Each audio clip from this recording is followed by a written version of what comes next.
Lalu seperti apa perkembangan pemeriksaan terhadap tersangka? Kita akan tanyakan kepada reporter TV Ono Nasari yang berada di Polres Medan. Ono Nasari, bagaimana jalannya pemeriksaan hingga sore ini? Baik Sinta dan pemirsa, tidak butuh waktu lama bagi pihak kepolisian untuk kemudian berhasil mengungkap motif pembunuhan yang dilakukan oleh seorang mahasiswa terhadap dosennya yang tak lain adalah pembimbingnya sendiri di Universitas Muhammadiyah Sumatera Utara. Saat ini kami mengabarkan dari Polresta Medan, beberapa saat yang lalu pihak kepolisian baru saja merilis kepada seluruh awak media tentang motif dan hasil proses penyidikan yang telah dilakukan terhadap tersangka. Di hadapan saya sudah ada sejumlah barang bukti yang digunakan oleh pelaku, dalam hal ini Roy Mardosa, dalam menghabisi nyawa almarhumah Nur Aini. Di sini ada pisau, kemudian ada martil, ada topi, kemudian ada sepeda motor yang sehari-harinya dipergunakan oleh pelaku ke kampusnya. Dan saya akan menggali lebih lengkap lagi. Sebelum akhirnya saya akan berbincang dengan tersangka, saya akan bertanya kepada Pak Kapolres, sejauh ini bagaimana kemudian pengembangan penyidikannya Pak terhadap kasus ini Pak? Baik, terima kasih Mbak Wana. Jadi sebelumnya kami mengucapkan belasungkawa kepada keluarga korban. Hasil pemeriksaan yang kami laksanakan sejak tadi malam, jadi memang benar tersangka ini ternyata sudah melakukan rencana untuk membunuh korban. Karena kemarin pada pagi hari tersangka sudah membawa alat yaitu pisau dengan martil dan dia masuk ke lingkungan UMSU. Tersangka sempat mengikuti satu mata pelajaran, namun karena dosen tidak datang sehingga dia turun kembali. Kemudian dia berdiri di depan lokasi ruang kantor daripada korban, dan ternyata korban memasuki kamar mandi. Kemudian korban dikejar oleh tersangka dan tersangka langsung mengunci pintu kamar mandi di dalam. Kemudian langsung berdiri di depan pintu kamar mandi wanita. Ketika korban membuka pintu langsung ditusuk. Jadi menurut pengakuan dari tersangka bahwasanya ditusuk sebanyak 10 kali. Pada saat penusukan itu memang ada upaya perlawanan daripada korban. Itu nampak terlihat dari adanya sayatan dari lengan kiri korban. Ini ada 3 sayatan dan 2 sayatan di jari korban. Itu upaya korban untuk melindungi dirinya. Namun karena kuatnya tenaga daripada tersangka sehingga tetap tertusuklah. Ada 10 tusukan di leher korban yang mengakibatkan korban meninggal dunia di tempat.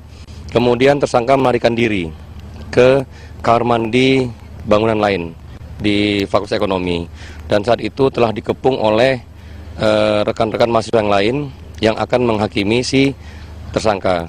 Dan pukul 16 kemarin, ini kejadian tanggal pukul 16 pihak Polresta Medan dihubungi oleh beberapa warga dari lingkungan UMSU adanya pembunuhan, dan ketika kami datang ke TKP memang betul ada informasi tersebut, ada kejadian tersebut, sehingga kami mencoba untuk mengevakuasi korban terlebih dahulu untuk dibawa ke Rumah Sakit Bayangkara.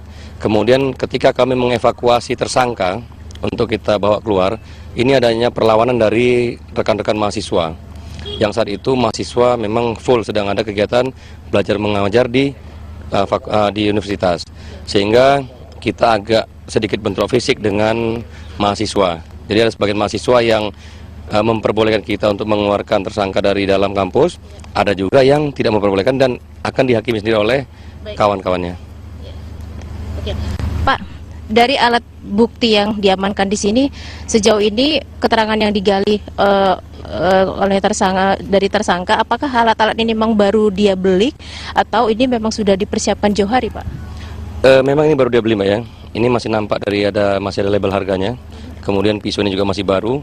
Dan memang kemarin Senin pagi ketika dia terbangun, dia menyampaikan bahwasanya terlintas pikirannya untuk melakukan pembunuhan. Dan dendam kepada korban ini sudah berlangsung cukup lama. Karena kebetulan korban yang merupakan dosen yang bersangkutan, dosen tersangka di FKIP UMSU, ini selalu memarahi tersangka ketika tersangka ini tidak membawa buku pelajaran ketika masuk dalam ruang kuliah. Kemudian ketika tersangka masuk ke dalam kelas dengan hanya menggunakan kaos, ini juga sering diusir, dan dosen ini juga sering mengancam untuk memberikan nilai yang jelek kepada tersangka ini, sehingga memang sudah ada dendam dari 2 bulan yang lalu. Kalimat seperti apa yang diungkapkan oleh dosen dalam hal ini korban kepada tersangka saat ada ancaman-ancaman tidak diberikan nilai yang baik, kemudian tidak boleh masuk kelas, itu ada kalimat-kalimat seperti apa Pak sehingga membuat tersangka begitu sakit hati Pak? Ini berulang kali Mbak, berulang kali, mungkin nanti bisa kita tanyakan langsung kepada tersangkanya. Apa kira-kira kalimat yang sampai sedemikian rupa yang dilontarkan oleh dosen yang membuat dia ini betul dendam. Oke, baik. Pak, dari 5 saksi yang diperiksa, satpam, mahasiswa, anak korban begitu, adakah saksi lainnya yang juga diperiksa Pak?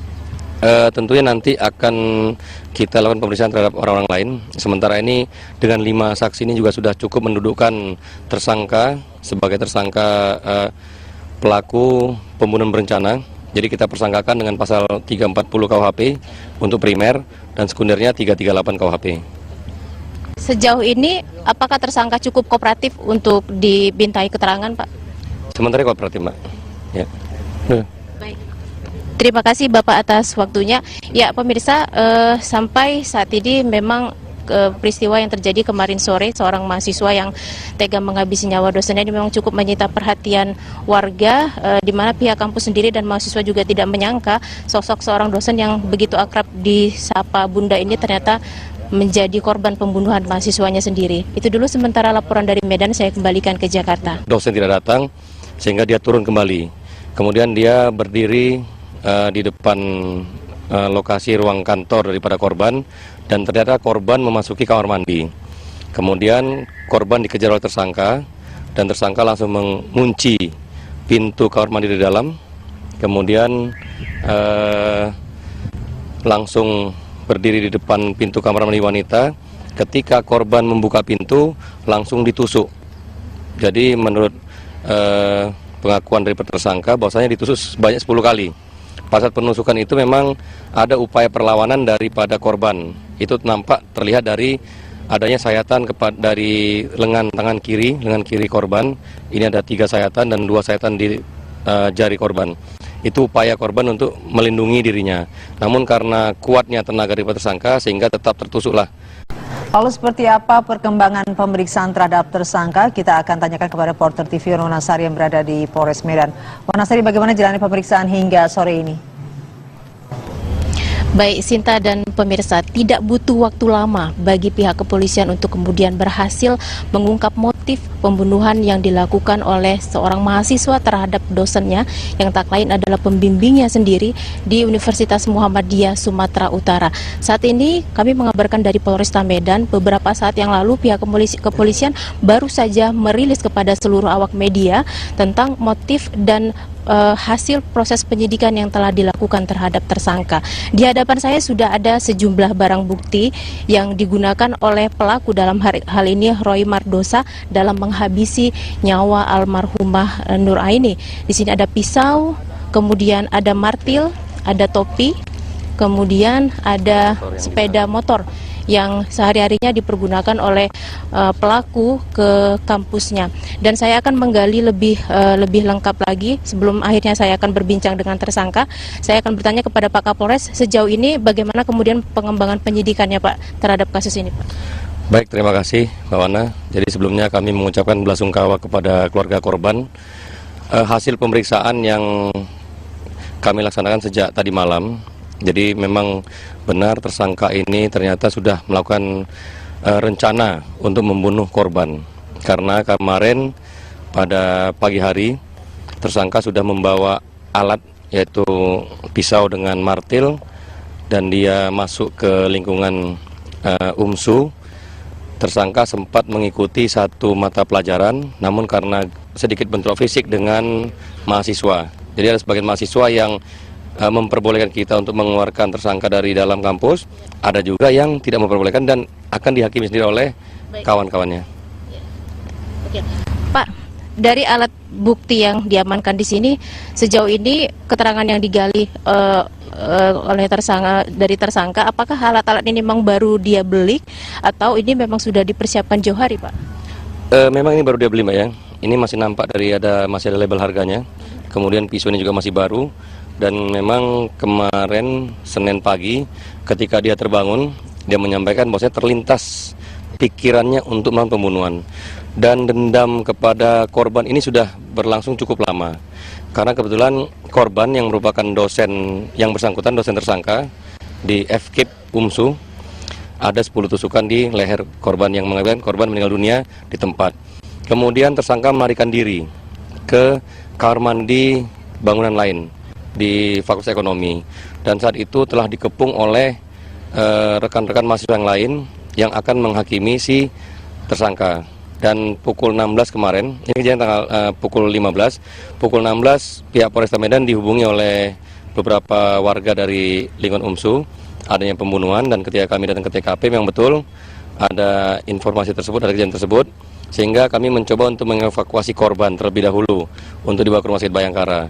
Kemudian ketika kami mengevakuasi tersangka untuk kita bawa keluar, ini adanya perlawanan dari rekan-rekan mahasiswa yang saat itu mahasiswa memang full sedang ada kegiatan belajar mengajar di universitas, sehingga kita agak